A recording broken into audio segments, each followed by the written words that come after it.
Accountability. It's as simple as that. We as Arsenal fans need to start holding Mikel Arteta accountable for days like this. Yes, he's been fantastic, but even he will now accept that we know he was sort of now far enough in the project that we can criticise him. A lot of things went wrong today, but I can pinpoint a lot of those problems on Mikel Arteta and his lack of adaptability. Yes, Fulham had one shot, one goal. That can happen in football. But I do not like the patterns of play after we've conceded a goal. I'm going to be dead serious with you. I never thought we were going to even get an equaliser. After we went 1-0 down, I was like, that's the game done. We have nothing. I don't see where the patterns of play are going to go other than through Saka. I literally think through Saka is the only way we were going to create something.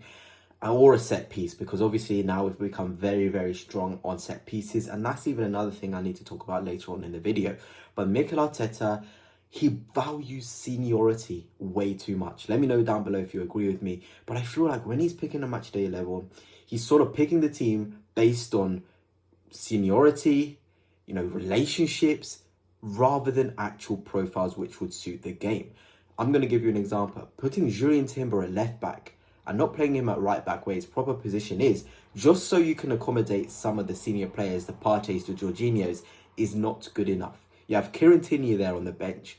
Swallow, the sort of pride you have. I know Tierney's not great, but the angles for a left footer at left back is just so much better.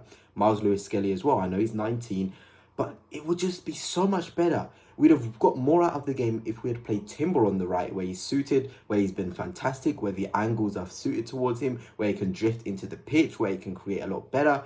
Then play him at left back, where he hasn't really got the connection with Martinelli and Declan Rice, and he's not able to really get into those advanced areas because he has to cover for Jakub Kiwior a lot as well. It just wasn't working, and of course Fulham's goal went down that side due to that lack of communication, the lack of awareness of both Kiwior and Timber when that attack was going on.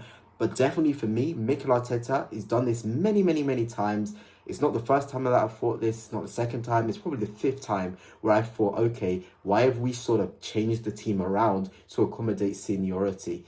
No one's going to kill Mikel Arteta if he puts someone like Lewis-Skelly at left back, because we know the angles suit a left footer better. We know that he's probably going to be a lot better defending the spaces because it is on his left foot. And Timber, we know, he's so crucial on the right. His relationship with Saka, his relationship he was building with Ødegaard as well, it was just so good. That's what has got us our wins in the past. I don't know why he sees the need to change it. It just baffles me, to be honest. It really does baffle me. And that midfield as well, there's too much chopping and changing. Are you going to play Partey? Are you going to play Jorginho? You have to stick with one of them. We need rhythm, we need continuity, and we're not getting it at all. Who's going to be your number 6? Is it going to be Partey? Is it going to be Jorginho? Is it going to be Declan Rice? Whoever it is, keep them in that position. And for me, Mikel Merino hasn't played enough minutes. I get it, maybe he's just still injured, but he just improves the angle so much. He's a box presence as well. He knows when to attack into the box, and giving him 15 minutes to, or even I think it was 10 minutes to show what he's got, it's not good enough for Mikel, to be honest.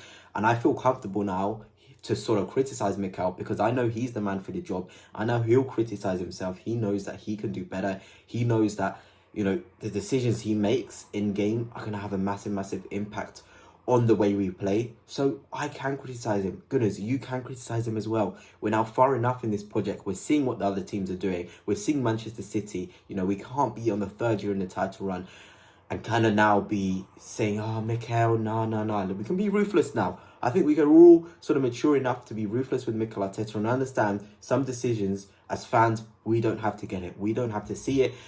And it's very disappointing because it was an opportunity to close the gap to 4. Chelsea obviously beat Tottenham. City dropped points as well. If that gap is 4 points on the board, we've known this for a very long time, is better than games in hand. We had those points on the board. Liverpool had the pressure, 4 points in it, and it's all to play for. But now, 9 points again. It was just useless that, Liverpool sort of lost, drew to Newcastle. Now that doesn't matter. We're just back where we started at the beginning of the week. And to be honest, that is not what I wanted to be saying at the end of this game week, to be honest. I think it was a massive opportunity. Fulham, I get it, are high flying. They've been very good this season, but we've got to capitalise. We've got to be getting those wins. We've got to be more clinical. The final third as well. I wanted to talk about, being too over-reliant on set pieces. Let me know, Gunners, Are you seeing this as sort of a get out of jail card and not being something which is sustainable? For me, I don't get the get out of, the sort of brigade that's going at us for scoring corners. It's part of the game. If you can get goals from it, great. But now I'm sort of thinking the patterns of play, they're kind of moving us towards corner kicks. And when that's happening, it's not sustainable. It's not sustainable at all. We need to sort of have more variety in the attacks. And of course, finally, Gabriel Martinelli, offside. You cannot be offside there. I think it was a schoolboy error. You're looking across the line, you're seeing what's there, you've got to know. And it's disappointing because I think Martinelli was really, really sharp when he came on. He added a bit of something extra, better than Trossard if you ask me. Thought he was razor sharp, going into Kenny Tete, creating angles, trying to make nice passes into the feet of Timber. He was there. But when you've got the opportunity, when you're in the title race, you've got to make the right decisions. You've seen the line, you're looking across the line, you cannot simply be offside. Check your run. It was a beautiful ball into the box. It was a beautiful goal, beautiful move. Saka scoring with his head. It deserved better, and it's such a shame that obviously we look at that game as a missed opportunity. It feels like a loss. We know Arsenal fans, we've been in title races now for 2 seasons running. That is a loss. That it feels like a loss on a massive, massive weekend. But anyway, guys, let me know your thoughts on the game. Is it 3 points sort of lost? Is it Mikel Arteta's fault we lost the game? Is it Martinelli not for checking the line? Is it the players that were played, Timber in left back, Partey right back? What is your thoughts? But until next time, Gunners, peace.